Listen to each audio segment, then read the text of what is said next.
Good afternoon, everyone. So let's start some of the questions. Premier, are you concerned or worried about the damage that the Greenbelt affair is doing to you and to your government? No, what I'd be more concerned about is down the road, we don't build 1.5 million homes.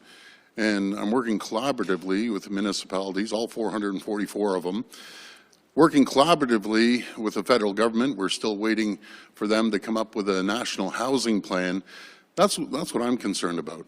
You know, I'm out there every single day. I'm going through factories. I'm meeting hardworking people. Their number one issue is affordability. Affordability, being able to buy a home, affordability with the high gas prices, affordability with the groceries. That's what I'm concerned about. Well, what about the polling that shows that this has hurt your popularity in a month? Personally, it's hurt. 59% of people think that your government is about helping its friends and supporters, and only 26% think it's about helping the greater good of Ontario. Aren't you worried about that? Well, I'm not worried about that, and I'll tell you the reason why. We were elected on a mandate on a few issues. Number one, making sure we have the economy going, which we have one of the strongest economies in North America, creating jobs. We're elected on building infrastructure including the highways 413, Bradford Bypass, widening Highway 3 and Highway 7 in Kitchener, building hospitals, putting $50 billion, 50 sites around the province, building schools. We have $500 million being spent every single year on building schools. There's over 100 active schools being built right now. Long-term care as well. We're building tens of thousands of homes for long-term care people. At the end of the day, it's results. We can talk and talk and talk, like every government I've ever seen talk about it, but we have a strong plan. We have a strong plan for when I go to these factories and I'm talking to the people on the line that are coming up to me, telling me they can't afford rent, they can't afford a mortgage because the Bank of Canada continues to raise interest rates, and it's making it unaffordable. It's very simple, supply and demand. Premier, you insist that nothing wrong happened with the Greenbelt deals. If nothing wrong happened, why did Ryan Amato resign? Well, let me speak about the process. I've come out here a couple times now. We're correcting the process. We're taking the 14 recommendations from the Auditor General and we're correcting it. I'm first to admit the process could have been better. But, you know, we need a wartime effort right now on all fronts. We all have to be working together. And I have I have to tell the builders out there, I've talked to a lot of mayors. I talked to a lot of them at AMO. And, you know, I'm drawing a line in the sand.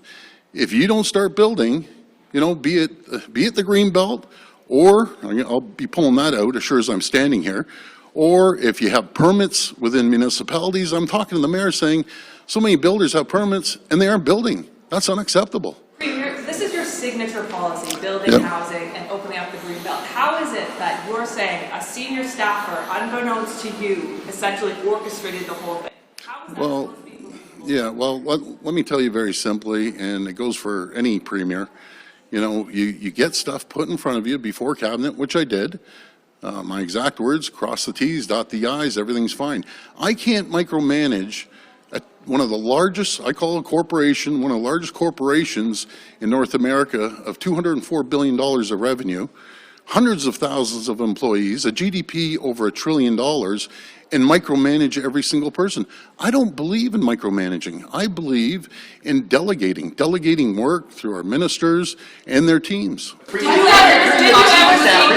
you ever speak to Ryan Amato or direct him to remove those specific properties? I did not. 100%, I did not direct them. I didn't even know who was coming forward. The day of cabinet, they brought it forward, and we just moved forward with it. Premier, the chief of staff takes... I'm sorry. Are you concerned about the RCMP investigation? Well, you know, if they decide to investigate, they haven't decided yet, but if they do, I take it very serious, extremely serious. And I'll have zero tolerance if there's any nonsense going on. Wait, there was no wrongdoing. Why not call in a public inquiry then? Again, I'm not going to answer hypothetical questions, but we're going to move forward with the 14 recommendations from the Auditor General. It's the process that could have been better. We're correcting the process, but our number one goal is to build homes. We have thousands, tens of thousands of people. I have people in my own riding, as you've heard, asylum seekers, new refugees coming here are sleeping in churches' basements, sleeping in an old TD bank. That's unacceptable. We need to continue to build homes. How can you make that argument when the Auditor General's report found that you did not even, your government did not even look at how much you would be able to build housing on this land, how serviceable it was? That wasn't even in mind for the legislation. Well, actually, I'm going to totally disagree because that's not accurate. Any of these lands are right beside serviceable lands. So on one side of the street, there's a community. On the other side of the street, there's an empty field. But we have to continue. But we're talking about, let's put this into perspective. You're stuck on the Greenbelt. I get it. Folks, it's 1/3 of 1% that you refuse to keep mentioning. It's 1/3 of 1%, and we put in 1/4 to replace it. It was a land swap. But in saying that, that's a small piece of the puzzle. That's 150,000 people that are going to have roofs over their heads. We need 1.5 million, and that's the base. And I didn't plan on the federal government bringing in 500,000 people. That's more than Florida and Texas. The fastest growing regions in North America are Florida and Texas, and we're way above them, way above them on growth. That's over 5 million people in the next 10 years. That's almost the size of 2 cities of Toronto being plopped down here. We need the federal government to support us. We need the federal government to come up with a national housing plan, not just for Ontario, but right across this country. You know as well as anyone that the chief of staff takes direction from the minister. What responsibility does the housing minister hold, and why is he not here in Eskew today? Well, the housing minister's out there, and I have full confidence in Steve Clark. He's out there trying to build homes. He's out there trying to cut red tape. You know, we have given the tools to the municipalities to speed up the process, to make sure that they get homes built. But I'm not pointing the fingers at municipalities. They're doing a great job. As I mentioned at AMO, some are at 116%, some are 109%. We're there to help them. My frustration is when I talk to the mayors and I talk to the chairs of the regions that some of these builders, they're land banking the stuff, and that's unacceptable. Why did Ryan Amato resign? You know something? We accepted his resignation, and it went through our chief of staff. He accepted it. You're going to have to ask Ryan Amato. Taxpayers who are saying that your billionaire friends are making profits off of this. What do you say? You know, I don't give, let me tell you something, my friend, I don't give 2 hoots about the builders. Are they part of a solution along with many other people? Yes. My full intention is to make sure that we have homes, attainable homes, affordable homes, regular homes, rental units. And I think over the last couple of years, 21, 22, we've had more rentals and more housing starts since 30 years. So that's my intention. When I look at these people in the eye and I go through these factories, very few elected officials go out there and meet the people like I have, and you're looking at them eye to eye, and I've done it over the last 5 years, but over even the last few weeks. Their number one issue is I need a home. I need to find rent. That's not an astronomical amount. That's my goal. Did you speak to the OPP about their investigation? Absolutely not. Absolutely not. 100% not. That's up to the OPP and to refer it over the RCMP, but that's totally separate. I don't get involved. Why they're doing that? Did they explain to you or your office? No, I do not have contact with them. You know, there's no secret. Around the province, we always support law enforcement, we support our firefighters, and we support our paramedics, first responders. But no, that's up to them. Who's been interviewed by the OPP so far in your government? Who's been interviewed in your government by the OPP so far? You'd have to, I wouldn't have a clue. You'd have to ask the OPP. Premier, you say you want housing built Yep. fast. Yes. Quickly, right? There's urgency to it, but the AG's report found that a lot of the land that was chosen to be taken out isn't ready for development. The chief planners in York, Durham, and Hamilton said it could take years to make it ready. So if all of the land in the Greenbelt, the 600 applications that have been made since 2005, why those 15 pieces chosen when they didn't meet the criteria? Well, the criteria were changed throughout this Okay. process, and they're not ready for development. Well, again, I'm going to respectfully disagree. The water's there, the electricity's there. On one side of the street, there's homes. The other side, there isn't. But even further, these same municipalities have requested, well before my time, requested the the provincial government of the day to take them out of the Greenbelt. Again, folks, when I talk to people and I say 1/3 of 1%, it's like a speck on a map. They say, really? And they're making that big of a deal? Well, you know something? I'm going to use every tool in the toolbox to make sure that we build homes for those people that I'm talking to day in and day out. No matter if they're new Canadians, if they're a worker on the line, if they, want to buy a home, we're going to make sure. It's very simple, supply and demand. Well, okay, so fair enough. That was 5 years ago. If you think I have a crystal ball and I could read 5 years down the road that we're going to be the fastest growing jurisdiction in North America, I didn't. Did I know the federal government last year even, did I know the federal government was going to bring 504,000 people into our province? I didn't know that. I didn't know they were bringing 1.1 million people, and the 600,000 other people that are spread across the country. Guess where at least half of them are going to be? They're going to be here in Ontario. And the reason they're going to be here in Ontario, because we're the economic engine. We have the quality of life. No, again, that was 5 years ago. And I remember that comment. I remember that comment. But again, up to 4, 5, 6 months ago, I didn't know the federal government. If they would have called me up and said, oh, by the way, we're dropping 504,000 people, get ready, I don't think that was ample notice. But now we're in a situation that we need the federal government and the municipalities, which are doing a great job, and the provincial government to collaborate. Like I said, we need a wartime effort. The wartime effort, we need to get these homes built. And if not, we're going to have people sleeping in the streets. We're going to have people in tents. We're going to have people in church basements. That's my whole mission here. My whole mission is to give homes to people that they can put a roof over their head. I'm sorry. Well, I take the word of the minister. He has a massive portfolio. One of the toughest portfolios, as we talk right now, is to build homes. We had a mandate to continue driving the economy, to build infrastructure and build homes, and that's what we're doing. Premier, there's an MZO for a property in Caledon that appears to have been drafted by the property owners, aka the developers. Why do you give developers rather than bureaucrats more power in drafting proposals for things like MZOs? Are you giving them too much power? No, you know something? I'm going to repeat this. I don't give two hoots about developers. I care about the people.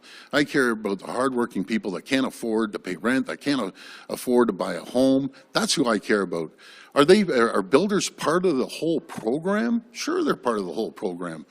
But in saying that, I'm sending a warning shot right now. If you're holding on to land and you have permits, you better start building. It's very simple. And if you aren't progressing in the Greenbelt, and we've set pretty strict targets, if we don't see things moving by the end of this year and shovels in the ground by 2025, within seconds, I'll put it back into the Greenbelt. But we can't have builders in line on homes all around the province, getting a permit, taking allocation of the sewers and so on and so forth, and then holding on to it, not building. Well, there's other builders that are in line saying, I'm going to build tomorrow. They're going to take a priority. Well, again, you're saying they're my friends. I have more friends, regular common folk, than builders. Again, you want to imply that? It's just not accurate. It's just not accurate. I'm sorry, you're Premier, can we go back to June? People selected the land, were forced to sign confidentiality agreements, and they weren't allowed to even talk to the municipalities. Why was that? Well, it's funny that the municipalities were the ones lobbying to take it out of the Greenbelt, even before. Input. Why were they sworn to secrecy? Yeah, but even before I was in office, they put proposals to the provincial government to be able to build homes there, and I understand that. Again, there's a majority of those lands were proposed by the municipalities. Why was the team forced to sign confidentiality agreements? Why couldn't they gather input from anyone? I didn't get into the weeds on that side, but I can find out the question for you. But folks, I can tell you, is my job is to build homes in this province. I'm going to continue building homes. We're going to continue having a strong economy. I welcome the 500,000 people that arrived here in Ontario because we need them. We need skilled workers. We need people. There's still over 300 and some odd thousand jobs available. We have a strong economy. We're fixing the healthcare system. We're fixing education to get back to the basics. And this year, going into school, the kids have to have confidence. We've hired 8,000 educators since 2018. The Minister of Education's done a great job. We're hiring another 2,000 educators this year alone.